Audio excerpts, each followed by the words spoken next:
déanaí.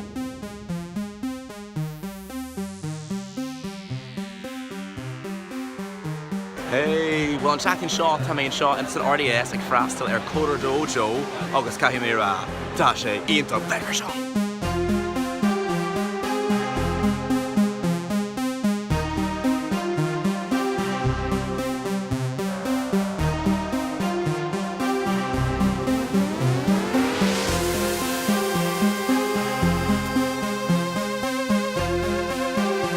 Well, tá something ceart mis a géirí ó taí nollag a mhéna.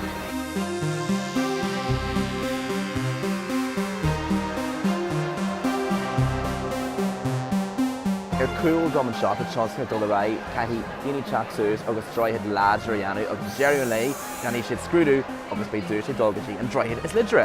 Nuair bhí me sin mar chastar óg bhí riomhrí agén agus thóg siad an lá ar fad ó thorabheith an iad fiú amháin chuirsúil agus seo iad in is seo leasú amháin céine riomhre sin. Yo, for my mala freebies. Yo. So we'll cúis mé an seán ná margheall go bhfuil an uirmid sin tionscadh éagsúil le feiceáil an seo aniu agus teach bhfuil daoine óga gach páirt antú agus ag deanú iad códáil a dhéanú agus ag súil go mór leis an lá caiithh seo san RDS. So ar cúil dom an seo chuid le daoine óga agus is léad Lord faoi tionscadh a tá rachla go lear na uire. Is costal le daoine basta antú mar tá sin cócliste sin. Tá cumá cúil ar an seo.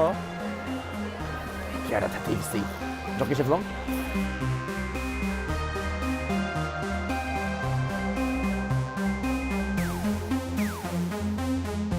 Agus na lom héana aniu má báslam sinní an sin. Scoslam a bhhaimata intí mar bhíonn siad gcónaí tuairt an macfún.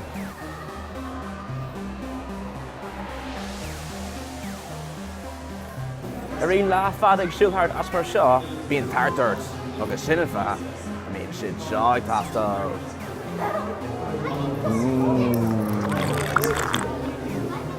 Mae tógal sosnis o'n cwrl ar fad mar sin dé níl ach rud a bhain i tastal.